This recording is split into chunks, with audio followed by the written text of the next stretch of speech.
You have a very interesting story, which you shared with us a little bit briefly at Low Carb Denver. I've heard you, like I said, on other podcasts with Dr. Sean Baker, and it's an interesting story. And it seems like you almost kind of got locked in to thinking that chronic disease was just something you were going to have to deal with. It's something you dealt with your family, and you also had this corporate career, which sounds incredibly stressful. To be frank with you, can you tell us a little about your story through corporate? I guess not corporate America, corporate England, and how that evolved and how that changed into kind of a journey of health and healing.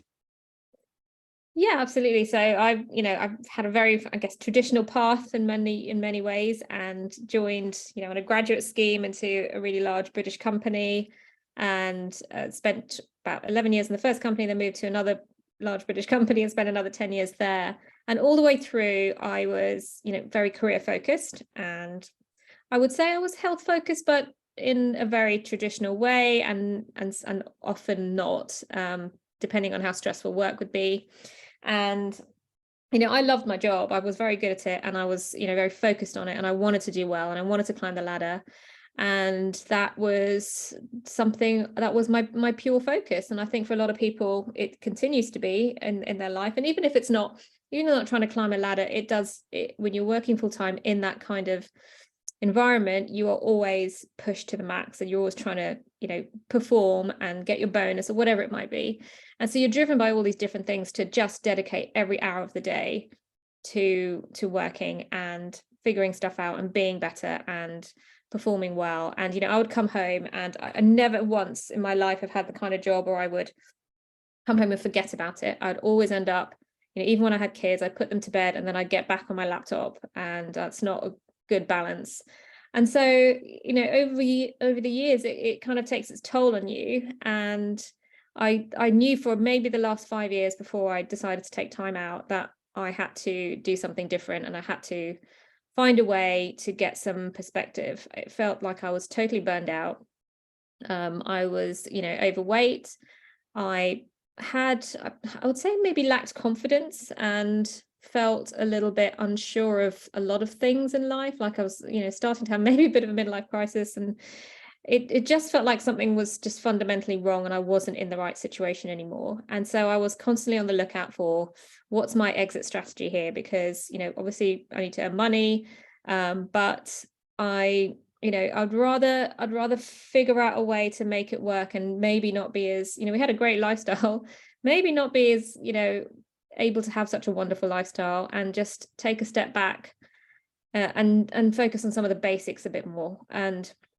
And so, yeah, so an out came at one point, and I decided to resign and take some redundancy where you get payout, which gave me a little bit of breathing space. And I wasn't even sure what I was going to do with it. Like, I thought maybe in 3 months I'll be back in a different job and I'll figure it all out. And I just didn't have any real, I guess, clarity, or, kind of moments or epiphanies that helped me figure out what this next move was. So I was just kind of researching different things, figuring out, having little side projects to work on in the house. And one of the projects was going to be, let's look into nutrition. Because even though I was already passionate about food and passionate about nutrition, and, we have not eaten processed food, I don't think, for at least 20 years. So it was not that we were eating that bad a diet, but it was, and everything was home cooked. And, we did take the time to do that. But yeah, it wasn't quite right. We were both, myself and my husband, were quite overweight. And really, I almost like put aside the weight issue. I just didn't even think it was something I could solve. What I was trying to solve was how to prevent myself getting type 2 diabetes and Alzheimer's, mainly, having witnessed my parents going through, encountering both those diseases, and until they passed away, which was a pretty harrowing decade of my life when I was a young parent.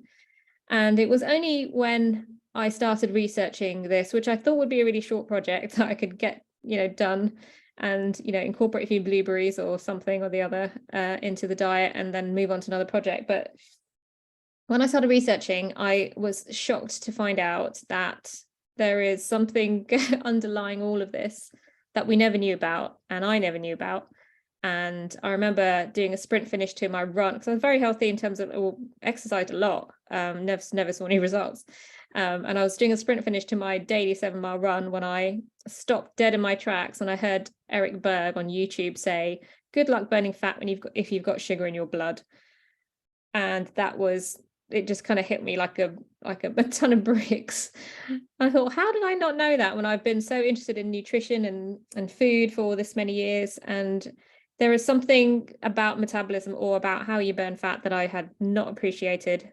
And, I'd consider myself fairly up to speed on things, but yeah, didn't know this. And that really shocked me that I didn't know it. And then the more I looked into it, I realized this is the fundamental cause.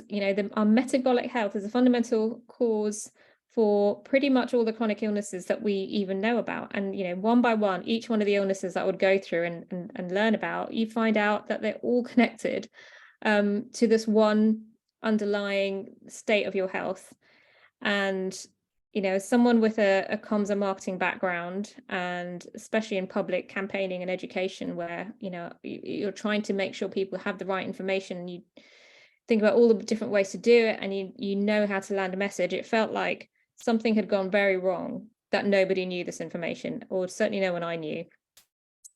And yeah, so that set me up on in a bit of a different direction. And I guess the epiphany came in a way, because then very, very shortly after that, the Public Health Collaboration, who I'm now part of, this charity that is there to educate people on metabolic health, they started advertising for trustees and asked for people with commercial backgrounds.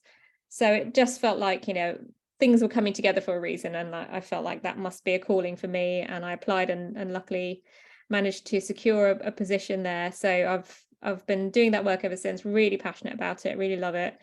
And all the while improving my own health and continuing to learn more and more. So yeah, it's been a very strange journey, because I'm not from a science background, I'm not from a nutritional background, but I love learning about it, and I love picking it apart and getting my head around it. And especially with the lens of, how does this, because I've always kind of critiqued things, how does it actually logically make sense? Like, does it make sense to me? If not, I'm going to go and find the answer somewhere else. So I'll be constantly on a trail of trying to figure something out. And then once I do, and I've got it locked in my head, then I really love to think about, how do you explain that to people who don't have the time to go and chase down every question and answer, and who are just living their lives, but they need to get it in the right kind of format and the right kind of presentation, so that they can take it on themselves. So that's where I like to try and add some value to the mix.